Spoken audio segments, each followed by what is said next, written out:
Bonjour à tous, bienvenue dans ce nouvel épisode de Beyond the Brackets. Et aujourd'hui, c'est un Beyond the Tech News, puisqu'on est début août, fin juillet. Et je suis avec Adrien. Bonjour Adrien. Bonjour Loïc, bonjour à tous. Heureux de vous retrouver pour ce Beyond the Tech News, un peu au milieu de l'été, en plein Jeux Olympiques. Il y a plein de news intéressantes, on va revenir dessus. Oui, c'est ça. On va même en profiter pour sortir un peu de la tech, pour vraiment parler des JO en ce début de podcast. Et je pense qu'on peut attaquer tout de suite, parce que qu'est-ce qui se passe aux JO en ce moment, qui sont à Paris? C'est vrai que voilà, on va essayer de parler un peu des JO et de rester dans notre domaine, donc parler quand même un peu d'innovation, de technologie. Et donc je vais commencer par vous parler d'un des partenaires des JO, qui est Intel. Et qui donc a dévoilé pas mal d'innovations qui auront lieu, qui seront présentées et qui seront utilisées pendant les JO. Alors de ce que j'ai pu voir, on est quand même autour enfin, on sent qu'Intel, ils ont voulu mettre leur marque en avant en parlant d'IA aux Jeux Olympiques, c'est-à-dire prendre les deux Ok. sujets du moment. Ils ont pris des mots-clés, ils se sont dit Voilà, les gars, faut qu'on lance un faut projet qu'on sur ces deux mots-clés. exactement. Donc en fait, en lisant un peu les articles que j'ai constatés ou que j'ai regroupés, on se rend compte que il y a quand même beaucoup de communication, de marketing autour de ça. Donc de ce qu'ils nous disent, il y a quand même pas mal d'analyses qui seront faites autour des acteurs des Jeux Olympiques, donc les athlètes, pour pouvoir avoir des données très précises. Ils ont également mis en place des stands pour les spectateurs où ils vont, par exemple, regrouper des données statistiques de certains athlètes. Et donc, les spectateurs devront se dire, bon, bah ok, en fonction des données qui ont été regroupées, à quel sport peut appartenir l'athlète en question. Ah, ok, ils ont créé un quiz data, Voilà, quoi. de ce que j'ai lu, c'est un peu ça. Ok. Enfin bon. Ensuite, ils disent Ils s'ennuient, évidemment, ils voilà, s'ennuient chez ils appellent Intel. ça une expérience immersive. Ah Donc, oui, qui très sera immersif. par l'IA. Ok. Et donc sur le devant de la scène, c'est l'IA, mais aussi ce qu'ils rappellent dans leur présentation, c'est que les JO de Paris 2024 seront le premier événement tourné en 8K. Et donc, c'est grâce à leur fameuse puce. Et Ok. donc, voilà. Ils parlent d'IA dans leur façade, mais derrière, il y a pas mal de marketing. Et voilà, ils mettent en avant leur puce. Donc, c'est assez intéressant quand même, hein. On voit que les plus grandes marques veulent être sur le devant de la Oui, scène. Et dans la techno, Intel est là, quoi. c'est beau. Écoute, Ouais, non, c'est un retour d'Intel, quoi. Parce qu'AMD est très fort en ce moment. Il y a Apple qui s'était séparé d'Intel. Ils sont là aux Jeux Olympiques. j'ai envie de dire, c'est un peu la meilleure façade, quoi. Oui, non, oui, c'est sûr. C'est sûr, c'est sûr. Après, ouais, je sais. Enfin, oui, parce que c'est les JO, c'est mondial. Mais est-ce que quand tu te fais les JO, tu penses processeur, tu penses acheter un nouveau PC Intel avec un Proco Intel? C'est. Non, on va dire, c'est une façade. Et puis après, on va dire quand même le côté d'avoir des stands immersifs sur place, où je pense que ça rentre un peu quand même dans la tête des gens, et puis ça impacte, quoi. Et l'IA, c'est la leur ou ils utilisent un modèle t'as vu passer l'info ou pas? Je pense que c'est leur technologie, hein, clairement, qui sont Ouais. mis en place dans leur. En fait, on n'a pas beaucoup de détails dans leur. Après, c'est beaucoup basé grand public, mais sur la présentation de comment Intel utilise l'IA pour les athlètes, mais on voit pas mal de points qui sont projetés sur des athlètes, sûrement pour avoir des données spécifiques, ce genre de choses. Et je pense que ça, c'est leur processeur, enfin Ouais, leur intelligence, leur quoi. intelligence, ouais. C'est leur travail. C'est ça. Ok. Qu'est-ce qui se passe d'autre, JO? Eh Dis-nous. ben, Hormis euh, les États-Unis d'Amérique qui s'élancent à l'équitation actuellement pendant qu'on tourne ce podcast. c'est énorme. Écoute, il y a quelque chose de beau pendant ces JO, c'est que c'est aussi les Jeux paralympiques et il y a énormément d'inclusivité du côté des acteurs de la tech pour permettre à toutes et à tous, même aux personnes en situation de handicap, de vivre les Jeux olympiques de la meilleure façon. Et on a par exemple des tablettes haptiques, donc en 4G et 5G, faites par la société Touch2C, qui ont été mis en place et qui vont par exemple, permettre à des athlètes qui sont aveugles de suivre un match, je sais pas, aller de volley, par exemple. Je suis allé voir du volley, donc je parle de volley. Simplement en posant ses doigts en fait sur la tablette. Ok. Et il va y avoir des retours haptiques de où se positionne la balle, les joueurs. Oui. Et donc c'est super, c'est hyper. Je trouve que C'est ça innovant, ouais. c'est hyper innovant, c'est dans la tech, c'est dans notre milieu. Et pour le coup, c'est incroyable de pouvoir suivre, je pense. Je crois que j'ai vu un TikTok là-dessus. Ah ouais? Mais c'était incroyable parce qu'en même temps, il fallait bouger hyper vite parce que le match va vite.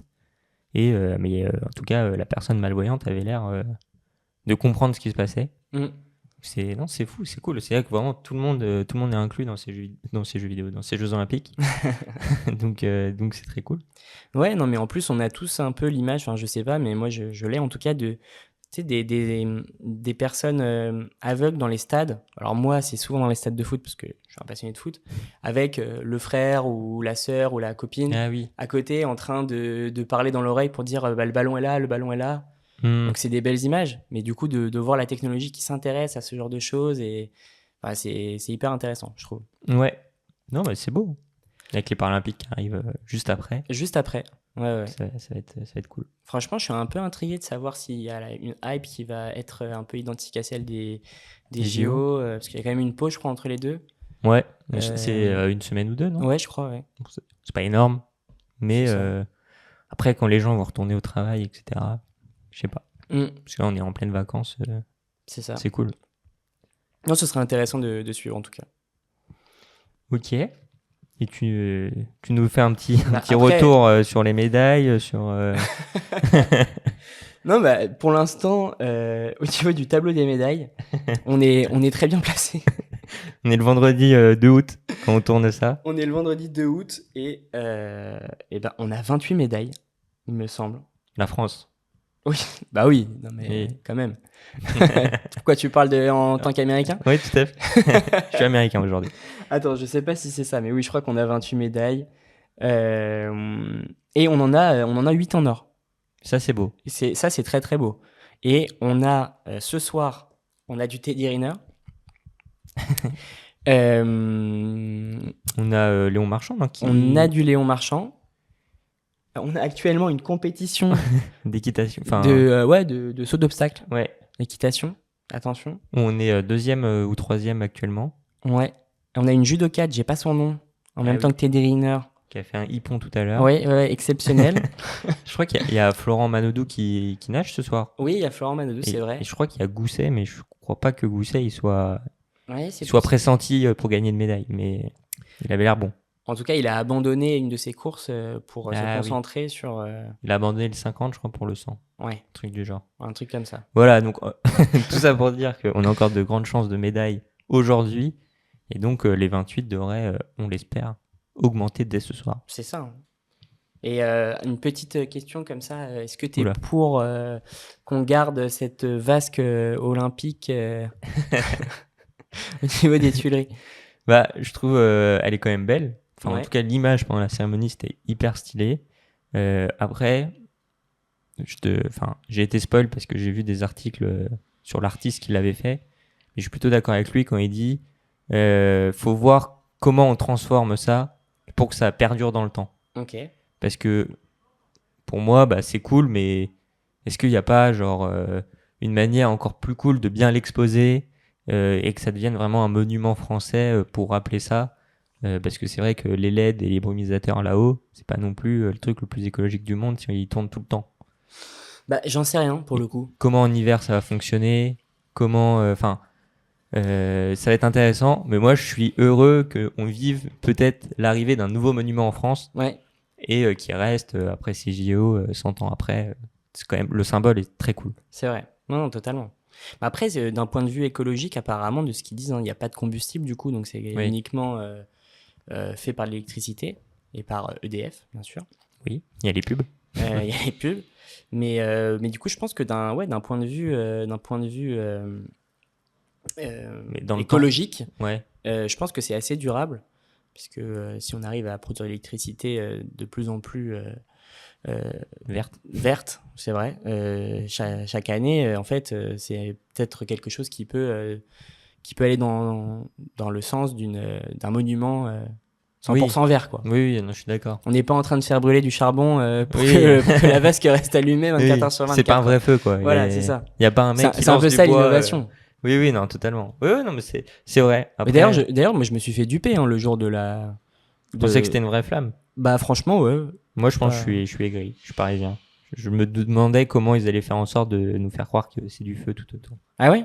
Mais je suis aigri, tu vois. Enfin, Ok. je me doutais que c'était impossible qu'une petite flamme comme ça, genre mettre feu à un aussi grand cercle. Bah, ça a toujours été le cas. Ouais, mais j'y croyais pas. Ok. Voilà. Je suis un T'as baillé tous les autres. T'as oublié toutes les autres cérémonies d'ouverture. Oui. Ok. J'ai pas. Mais c'est peut-être la seule que j'ai regardée en entière. Oui. Et Londres. Non, mais c'est vrai, mais quand même, on a l'image de souvent. Et je me. De ce bon vieux Mohamed Ali qui allume la vasque. Bon. Ok. Bon, bah, ça. Bon, on a quelqu'un qui a pas été surpris. L'enfer du mec. T'avais les fuites, quoi. T'avais les fuites d'infos. Ouais. Moi, j'étais dans la cérémonie. J'ai bossé là-bas. Ok, super. Bon, bah, sur les JO, je pense qu'on a fait à peu près le tour. Oui, on a même fait un retour des médailles. Donc... Oui, non, mais c'est vrai. je pense qu'on a fait le tour. Le camion de poubelle qui arrive juste en face de nous, c'est très inquiétant pour le son de ce micro. Bravo à eux. Bravo à eux. Non, mais c'est vrai que c'est un formidable métier. Ça bosse. Bah écoute, tu peux enchaîner sur les tendances IA du moment. C'est ça. Cette semaine, c'est à moi de faire les tendances de l'IA. Et j'en suis très content. Et pas mal de choses se passent chez OpenAI. Et surtout, une ancienne... Waouh! Ah oui, ça c'est ma bouteille de vin d'hier soir. C'est une blague. Un ancien employé de chez OpenAI s'est dit bon, je me tire et il va créer un concurrent à OpenAI. En tout cas, c'est ce qu'il dit. Il s'appelle Ilya Sutskever. Ok. J'aurais peut-être pas dû tenter son nom.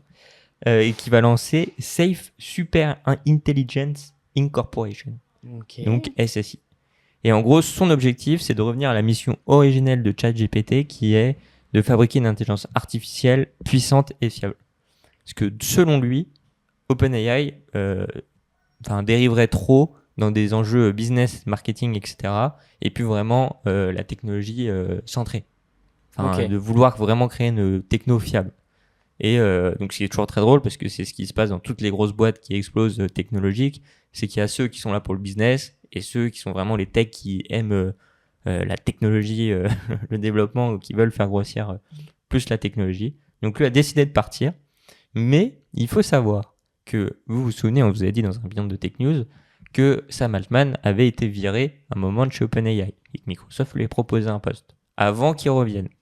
Et bien en fin de compte, qui est qui était quelqu'un de haut placé quand même chez OpenAI, avait milité pour le départ de Sam Altman. Donc, déjà, il n'était pas d'accord avec sa vision, avec la vision du CEO. Et quand Sam Altman est revenu, il a dit « Je m'excuse, j'ai pas fait exprès d'être contre toi, tout va bien. » Et là, il se tire. Donc, ça se trouve, il revient chez OpenAI dans 3 mois quand ça aura coulé. Sa boîte. Ouais. Mais voilà, donc sacrée histoire de quelqu'un qui part. D'ailleurs, c'est étonnant qu'il n'y ait pas une NDA ou un truc du genre. Parce que si tu crées une IA, tu peux la recréer après. Bref, petit drama quoi chez OpenAI. Il a voulu virer Sam Altman et finalement c'est lui qui est parti. C'est lui qui est parti quoi. C'est ça. Ok. Et pour continuer là-dessus, on sait que OpenAI a un investisseur, un gros investisseur Microsoft qui a injecté des millions, voire des milliards dans OpenAI. Et maintenant, qu'est-ce que vient de faire Microsoft ? Ils viennent d'annoncer que OpenAI devenait un de leurs compétiteurs dans l'intelligence artificielle, au même titre que Google, au même titre qu'Amazon, au même titre que Meta. Et on se pose la question de pourquoi OpenAI, qui est censé être lié à Microsoft, devient un compétiteur. Et en fin de compte, chez Microsoft, à mon avis, ils s'appuyaient jusqu'à aujourd'hui sur OpenAI, mais à mon avis, ils veulent lancer leur IA à eux pour prendre les parts de marché là-dessus. Et du coup, OpenAI a l'air de se détacher au fur et à mesure de Microsoft. Ouais. Mais moi, je trouve ça fou d'être Microsoft, d'avoir injecté autant d'argent pour au final avoir boost ton compétiteur. Oui. C'est pas très logique. Je pense qu'il y a des débats politiques dans les deux actuellement. Ça doit être vraiment de la politique pure et dure dans ce domaine. C'est trop bizarre. Et c'est arrivé mardi. Mardi, c'est la première fois où Microsoft annonce que OpenAI est en termes compétiteurs, quoi. Ah oui. Donc Ok. en termes concurrents. Ouais, donc là, c'est du frais, quoi. C'est tout frais. C'est On s'y tout neuf. attendait pas. Ils font ça au mois de Au mois d'août. juillet, mois d'août, comme Oui. ça. Avec cette chaleur, ça nous rafraîchit. Ils s'arrêtent pas, eux. Hein. Non, jamais. Et pour finir sur OpenAI, ils lancent en bêta alpha Search GPT, qui devrait être un moteur de recherche comme Google, pour faire des recherches, comme le nom l'indique. Ok. Et donc, ils sont en train de lancer ça. C'est en test avec des bêta-testeurs. Donc, ça, c'est peut-être la prochaine grosse fonctionnalité qui devrait arriver chez OpenAI. C'est vrai que ça peut être pas mal de faire des recherches dans un moteur avec de l'IA derrière qui vient augmenter. Mais ça existe déjà un peu, hein, de toute façon. Moi, je pense que c'est plus pour aller dire à Google on va plus vite que vous, attention. Ouais. En mode on a un moteur de recherche. Après, est-ce qu'il n'y a pas une utilité d'un moteur de recherche en API pour rechercher des choses, ressortir des articles, j'en sais rien. Moi j'ai déjà je sais pas si tu l'as aussi, une extension Chrome quand je fais une recherche en fait sur Google Chrome, j'ai à côté de ma recherche classique donc la réponse de ChatGPT. Et pour le coup, je suis pas convaincu, quoi.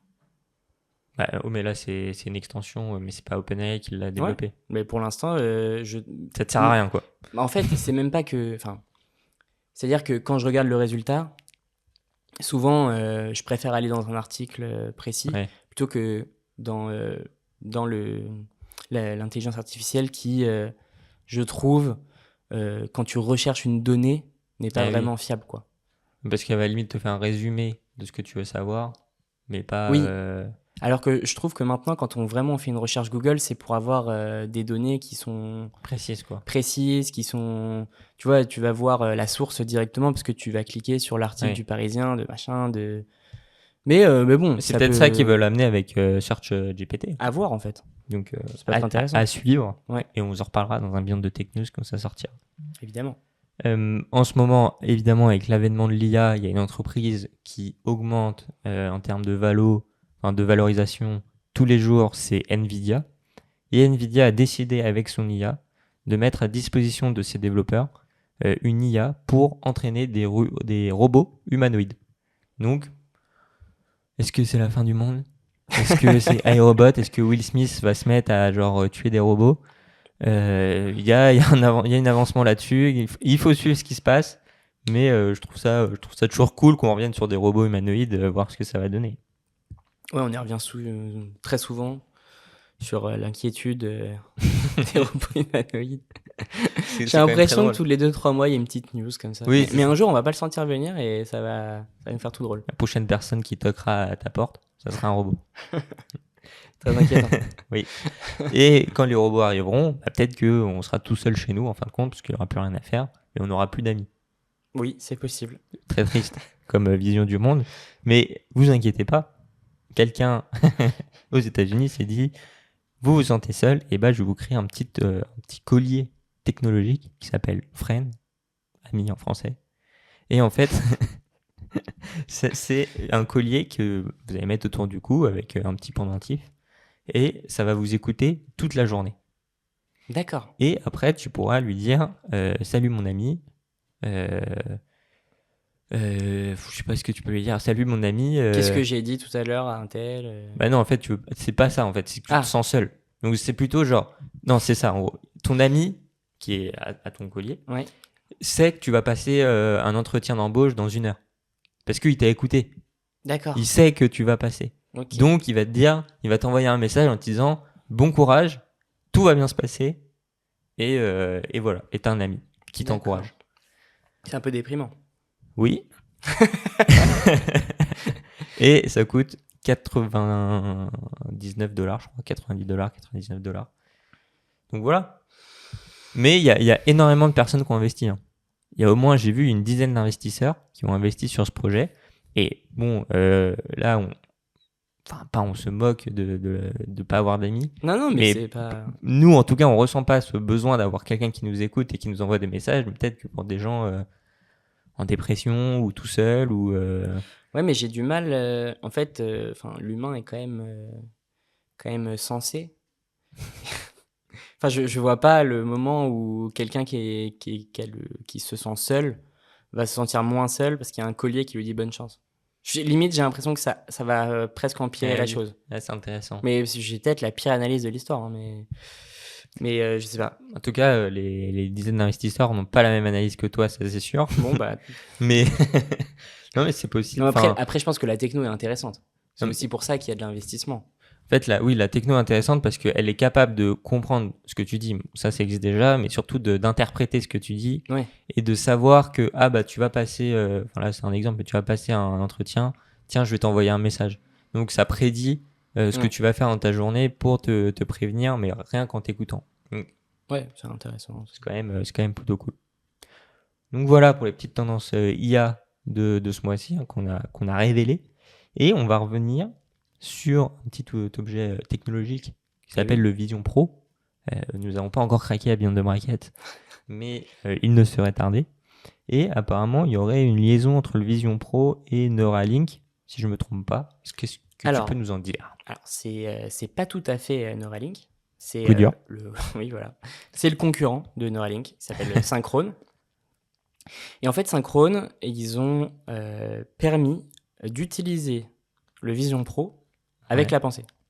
Ok. Et donc, on a ce beau Marc, 64 ans, qui est atteint d'une sclérose latérale amyotrophique, qui le prive d'une grande partie de ses capacités motrices, qui a pu contrôler un Vision Pro grâce à un implant. Toi, depuis que tu travailles chez Dimea, tu t'es lancé dans la médecine. Je me suis lancé dans la médecine, effectivement.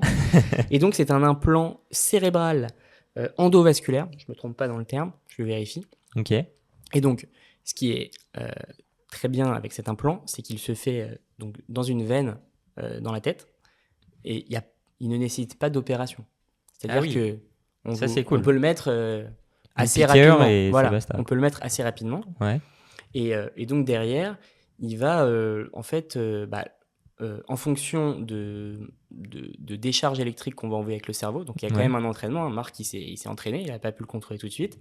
Et ben en fait, il va interpréter la décharge du cerveau et donc envoyer le même signal. Par exemple, avec le Vision Pro, je ne sais pas si vous avez déjà vu, mais pour ceux qui nous regardent en vidéo, on clique avec ses doigts comme ça. Donc ça envoie un message au Vision Pro. Et donc là, en fait, Synchrone, ils viennent remplacer ce mouvement par un signal du cerveau. Les interactions manuelles sont remplacées par le signal du cerveau. Ok, très cool. Et donc, c'est quand même incroyable parce qu'il peut se faire un solitaire, le Marc. Il se régale. Il adorait peindre. Et ben, il se retrouve pas vraiment à peindre, mais à créer des choses sur son Vision Pro. Donc, il a pas mal d'applications qui vont lui permettre de retrouver un peu son âme d'artiste. Il va pas se mettre à peindre. Ça arrivera peut-être un jour qu'on puisse peindre par la pensée, mais donc voilà. Et ils aimeraient lancer des essais cliniques. Donc, ils essayent d'avoir des autorisations par je ne sais plus comment ça s'appelle, l'organisme américain qui permet de contrôler ce genre de processus qui sont des processus médicaux très, très poussés. Mais voilà, ils voudraient lancer aux États-Unis des essais médicaux pour pouvoir permettre aux patients d'utiliser le Vision Pro. Ok. Voilà. C'est cool. Autre petite news, j'enchaîne, parce que c'est relié. Ça concerne encore une fois Synchrone. Et en fait, ils ont intégré ChatGPT à leur puce. Donc, alors eux, vraiment, ils sont sur le Vision Pro, ils sont sur ChatGPT, ils intègrent tout. C'est-à-dire que tu penses à un prompt et ChatGPT te le sort? Eh bien, écoute, c'est une bonne question, mais je pense que tu pourras utiliser ChatGPT avec leur implant. Donc, la société, elle est soutenue quand même par Bill Gates et Jeff Bezos. Ah oui. Et donc forcément, c'est pas deux mecs au fin fond de l'Arizona qui sont lancés là-dedans. Forcément, les milliardaires qui se concurrencent, puisqu'on sait que Neuralink est détenu par Elon Musk, exactement. Ouais. Et donc, forcément, il fallait que les autres zigotos, ils me permettent l'expression, se positionnent aussi. Et donc les voilà. Ce sera avec Synchrone et donc forcément ChatGPT qu'ils intègrent. Donc c'est intéressant en fait de voir. Je crois qu'il y a Starlight qui arrive. On vient de se prendre plein de lumière pour ceux qui ont regardé The Boys et qui nous regardent en vidéo.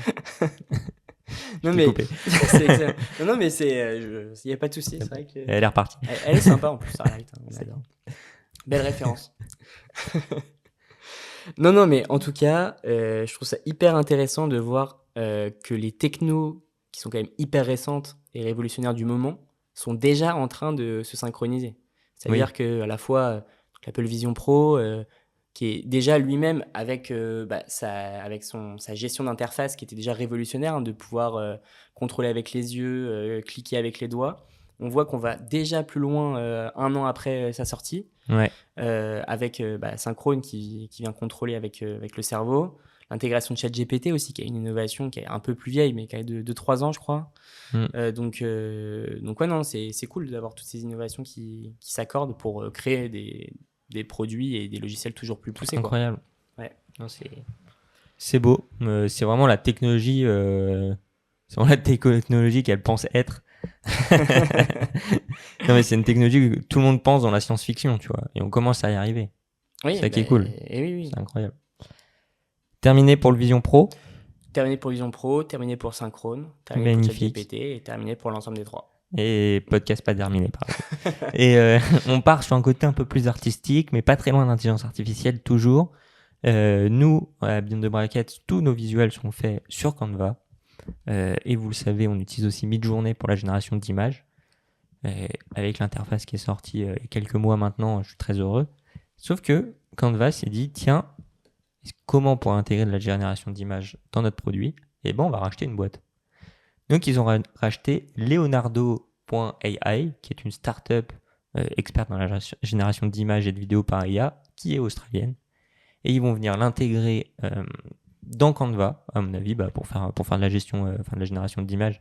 Donc, à mon avis, Canva passe encore un énorme step face à Photoshop ou Illustrator, etc. de la suite Adobe. Parce que Adobe est arrivé avec l'IA, mais il faut encore payer très cher pour avoir Adobe tous les mois. Alors que Canva, c'est quand même beaucoup plus abordable. Et il y a là CPO de Canva. J'espère que je dis là. Non. Cameron Adams. C'est masculin, ça. Je dirais, en tout cas, Cameron Adams, cofondateur et CPO de Canva, a déclaré: nous prévoyons d'intégrer rapidement la technologie de pointe de Leonardo.ai et son modèle fondateur Phoenix dans notre gamme existante de produits Magic Studio. Donc, à mon avis, ça va arriver très vite. Et ils vont pas y passer 10 ans à faire la liaison. Et Canva commence à devenir vraiment l'outil par excellence au niveau de la création visuelle. Quoi. Écoute, je t'avoue que je suis pas un très grand connaisseur de Canva, mais j'en entends très souvent parler. Donc j'imagine que c'est un outil qui est très pertinent et de plus en plus pertinent. Clairement. Il grappille des parts de marché jour après jour. Donc c'est très cool. Pour finir ce podcast, des petites news sympathiques à nous donner. Très rapide, ça valait pas le coup d'en faire une grosse rubrique. Voilà. Juste des news qu'on envoie, quoi. On distille de la news. Hop, hop, hop, hop, hop. Voilà, c'est de la news, ça part. Ça part. Donc on a, je prends, on a TikTok. Oui, vas-y, fais-toi plaisir. Je prends. On a TikTok qui va nous sortir un nouvelle fonctionnalité qui se rapporte à ce que fait Shazam. Voilà. Mais aujourd'hui, avec du fredonnement, on pourra chanter un air et TikTok pourra savoir de quelle musique vous parlez, de quelle vidéo vous souhaitez voir. Bah oui, mais en fait, ça fait longtemps qu'on a envie que Shazam fasse ça, hein, franchement. Je n'ai jamais compris pourquoi c'était pas possible. J'ai jamais compris pourquoi Shazam continuait d'exister. Hein, parce que... Non, ça pour le coup, non, mais parfois c'est sympa de pouvoir Shazam une de ses musiques, mais une musique qu'on aime, et puis voilà, mais c'est vrai qu'on a tous déjà essayé de se rappeler d'un air, parce que Shazam, c'est bien que si t'y penses. Mais souvent, t'es là, t'es en soirée mondaine, voilà, typiquement. Tu te balades. Il y a un son qui passe. Ouais. Et t'es là avec ton Shazam, tu te caches. Essaye de comprendre. Mais oui, mais parce que parfois t'as un peu honte de Shazam une musique ou je sais pas quoi, et on a tous envie de pouvoir Shazam après coup, quoi. Oui. Et donc on a tous envie de pouvoir fredonner la musique qu'on a entendue il y a 10 minutes et de la retrouver. C'est clair. Donc c'est pas mal. Moi, j'aime bien l'idée. Et apparemment, j'ai lu un peu l'article, ça marche pas. Coup dur, va falloir continuer à bosser. Des résultats pour l'instant mitigés. Voilà. Après, tant mieux qu'ils essayent. On vous redonnera la news quand ils auront réussi. Voilà. Bon, bah. Maintenant, vous pouvez pas retrouver encore des chansons qu'on vous fredonnait, mais par contre, vous pouvez marcher de manière plus simple. Ah oui, ok, t'es passé. C'est la meilleure transition que ça vous pouvez c'était faire. la transition. Ok. Ah oui, on parle directement Du pantalon robotisé, quoi. du pantalon robotisé. Bah alors, franchement, j'ai l'impression d'avoir quand même déjà entendu cette news pas mal de fois, notamment sur des vidéos militaires. On a déjà entendu ça, des exosquelettes, ou des trucs Oui, comme ça. non, Je crois qu'on en avait parlé d'ailleurs. mais d'ailleurs, au JO, là, pendant la cérémonie, pendant les flammes, là, pendant Ouais. qu'on on passait le flambeau, Ouais. on est dans Koh-Lanta. Je sais plus, on passait Oui, la oui. flamme, quoi. Ouais. La flamme olympique. Ben, on a eu une entreprise avec un camion d'exosquelette sur quelqu'un qui Ah, marchait voilà. plus. Bah incroyable. Donc voilà. Mais là, c'est un pantalon, c'est un exosquelette. Hein. Ouais, qui a l'air d'être beaucoup plus grand public, on va dire, je pense. Ouais, je pense que c'est l'objectif puisque les deux entreprises qui ont créé ça, c'est Arc'teryx, qui est une marque de vêtements d'extérieur, et Skip, qui est une marque, une startup technologique qui est liée à Google. Donc je pense qu'il y a une volonté de rendre ça un peu plus friendly, grand public, et surtout pour de la randonnée. Voilà. Ils ont pris une niche, ils se sont mis dedans, et ça vous permet de vous sentir plus léger de 13 kilos. Ce qui est quand même pas mal. Ouais. Ce qui est quand même pas mal, notamment en randonnée sur tout ce qui est grimper. J'ai vu aussi que c'était pas mal aussi dans les descentes, parce que ça fait très mal aux genoux de faire de la descente en randonnée. Ouais. Donc voilà, ça amortit aussi pas mal. Donc non, c'est c'est une belle innovation. Après, bon, j'ai envie de dire, si on a besoin de ça pour faire de la randonnée, il faut peut-être mieux arrêter la randonnée. Je rigole. Il n'y a pas de faire des amis. Non. En vrai, c'est très bien. C'est magnifique. On adore. Mais ils ont levé 6 millions de dollars, je crois. C'est top. Bravo. Bravo à eux. Et puis, dernière petite news Ouais. sur ce photographe qui remporte un concours d'IA sans faire une photo avec de l'IA. C'est fou. Oui, c'est fou. Bah, il a photographié sur une plage un flamant rose qui visiblement avait caché sa tête. J'ai de vous le décrire. Hein, caché sa tête derrière son corps. Donc ça donne une très belle image. Hein, on a l'impression qu'il y a une boule de poils qui est juste tenue par les pieds de ce flamant rose. Et donc, il a gagné, hein, simplement. Ils se sont dit, c'est une magnifique photo IA. On est sur une reproduction superbe, artistique. Réaliste. Et bon, derrière, il a attendu que très peu de temps pour dévoiler que c'était une vraie image et faire un pied de nez aux organisateurs qui se sont empressés de le disqualifier. Mais l'histoire aura retenu qu'il a gagné de base le concours. Bon, ouais, très cool. Belle petite anecdote. Voilà, c'est vrai. D'ailleurs, ça me donne un peu d'eau dans le moulin de ceux qui disent que l'humain ne sera jamais remplacé par l'IA. Ah oui, ouais. Voilà, ils sont très contents aujourd'hui. C'est pour eux, là. Voilà. C'est pour vous. C'est cadeau. C'est cadeau. Et on va finir ce podcast avec un petit événement, parce que je suis me balader sur TechCrunch, et il va y avoir le Disrupt 2024 qui va, le salon de TechCrunch, où il y a pas mal de technologies sur San Francisco, qui a été annoncé le 28 et jusqu'au 30 octobre. Ok. Donc si vous êtes à San Francisco, pendant cette période-là, allez-y. Hop, on arrivera. Et puis, c'est toujours très cool, c'est un gros salon tech dans la baie. Super. Voilà pour ce mois. Voilà les petites news qu'on a trouvées un peu cool à vous expliquer. On est sur quoi là au JO? On est sur de l'escrime. Ouais. L'escrime. Comme tous les jours. Hein. Comme tous les jours. Donc on va se quitter sur cette escrime en team masculine. Oui, c'est voilà, c'est magnifique. On va y retourner. Bah, écoutez, bonne journée à tous. Vous n'hésitez pas à nous suivre sur Insta, TikTok, etc. Il y a toutes nos infos qui continuent de tourner, des extraits du podcast et sur YouTube. Et puis on se dit à la prochaine. Salut à tous, à la prochaine.